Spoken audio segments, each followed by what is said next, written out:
Windows 11 has a feature called VBS, which stands for Virtualization Based Security. So the original article here is from PC Gamer. They did a fantastic job of testing this. And in a nutshell, VBS uses hardware and software virtualization to improve security by creating an isolated subsystem to prevent malware from screwing over your PC.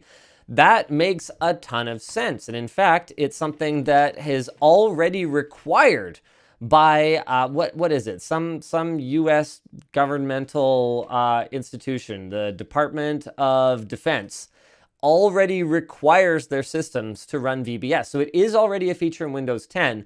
The main difference is that Microsoft is going to be rolling it out, and it appears that it may not be optional on Windows 11 PCs as time goes on. And we don't have, as far as I can tell, any kind of clear schedule for when that will happen or what exactly the requirements will be for them to decide to enable it. So the principle is pretty sound. I mean, we've often said in the past that one of the only ways to prevent some kind of malware. Like if you're going to go on a sketchy site, I think Luke and I have talked about it on the WAN show. I definitely talked about it when Windows 11, when that ISO leaked ahead of the launch or ahead of the launch of the beta. One of the best ways to go on a sketchy site or try a piece of sketchy software is on an isolated virtual machine. So you don't give it any networking capabilities whatsoever. You can actually copy files to and from it just using a virtual disk that you mount to the machine. You can run whatever it is that you want to run, and there's no meaningful way. I mean, I shouldn't say there is no way. Where there's a will, there's a way. But it's very difficult for any kind of malware to execute at the hypervisor level or to infect another virtual machine or any other physical machine that's located on the same network, because there's just no point of ingress to those other machines. It's effectively in this little walled off garden where you've sliced off part of the hardware and said, no, you go play over there. The problem is that even hardware virtualization, which has gotten really good, I mean, gotten crazy good. We've shown off using hardware virtualization a number of times over the years. I mean, even going back all the way to, this was a long time ago because this was a video that you and I hosted together. 2 gamers, 1 CPU. What we did there was we took a hypervisor, which is bloody hell. What is Red Hat's hypervisor called?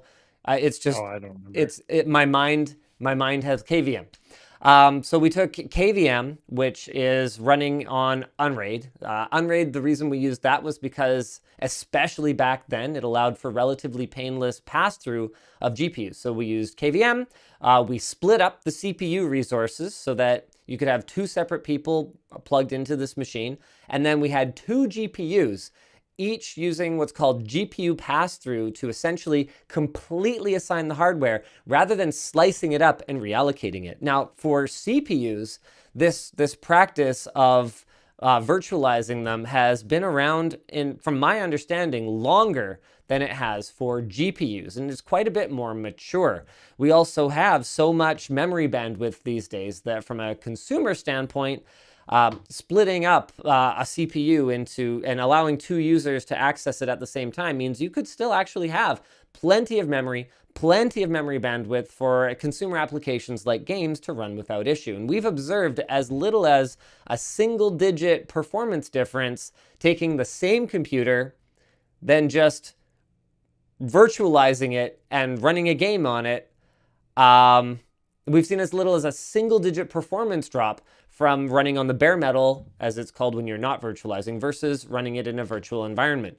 Now, the problem is that GPUs I have far less experience with, and that's for a good reason. It is far less common and far less performant to virtualize a GPU. So that's why we typically use GPU pass-through, which completely assigns a physical GPU to your VM. And you look at any of the projects we've done around this, 2 gamers, 1 CPU, 7 gamers, 1 CPU, the video editing one we did, we were always constrained, like to the number of machines that we could slice the CPU up into.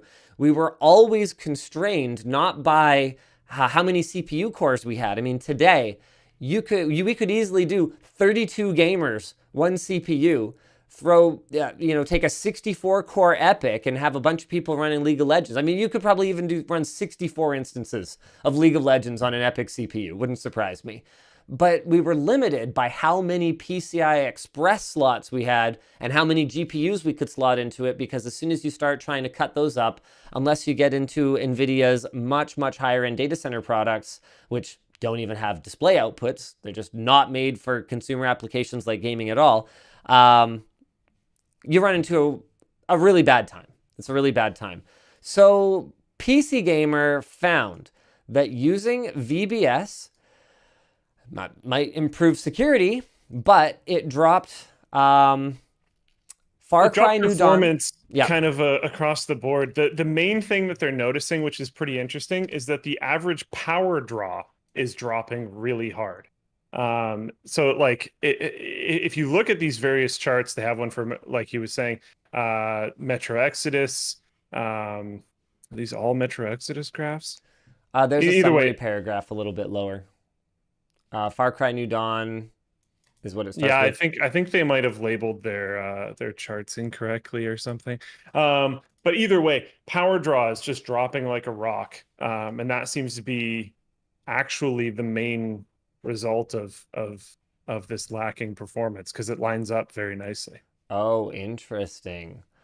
So yeah, Far Cry New Dawn lost 5% in FPS. Horizon Zero Dawn about 25%. Metro Exodus 24%. Shadow of the Tomb Raider 28%.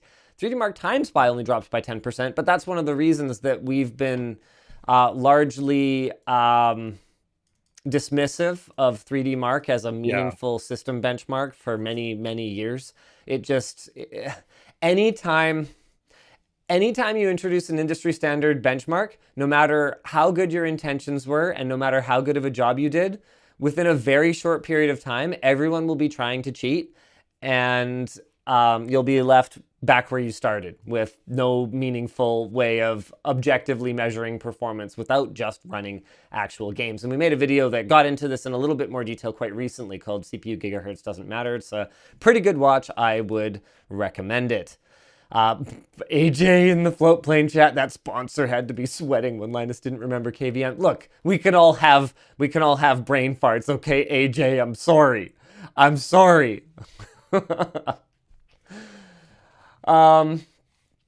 The good news is that this is not something that it appears will be mandated on custom-built PCs. So this is yet another one of those Windows 11 things, like the requirements around trusted platform module, that doesn't appear to apply to custom-built computers. And it's kind of funny that there's this distinction between them that seems to be widening all of a sudden. I mentioned, I think 2 shows ago, that it kind of, we've been talking for a long time about how consoles are becoming PCs. And I mentioned like 2 shows ago, and that's the first time I'd really thought about it, or how in some ways PCs are sort of consoleifying slightly. And this feels like potentially more of that. Absolutely. Custom-built rigs that are very gaming focused and not very focused on other things outside of that. I could see stuff coming from this that would be positive. I mean, it seems like the kind of thing that could absolutely help with anti-cheat. Yeah.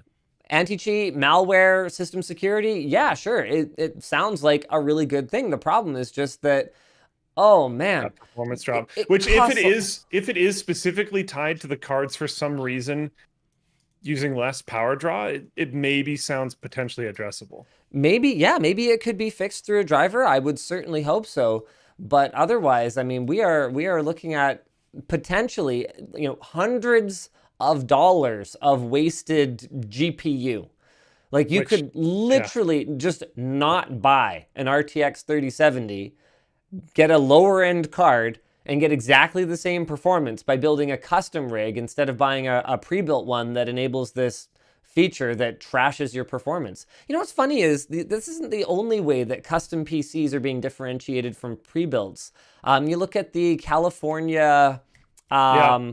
Yeah. California power consumption restriction stuff like that. Only the efficiency requirements only apply to pre-built systems. A random physicist has an excellent question. So will system integrators like iBuyPower be affected?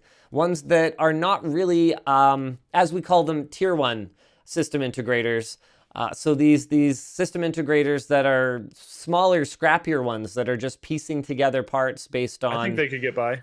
Yeah, just based on hardware that they could just buy at Newegg and assemble for you. I suspect that those kinds of machines will continue to not be affected. So your boutiques, like your Main Gears and Origin PCs, and I'm sure there's some other really important ones I'm forgetting. There's good old, especially like super special customization stuff like Puget. Yeah, Puget. I'm sure they wouldn't have a problem. You can just tell them whether or not you want it on or off, and they'll make sure you have it correct. They'll make sure you have a motherboard that like doesn't have it or whatever. Yeah, something like that. Like you'll be fine through those types of systems. I mean, that is the beauty of custom system building, of course.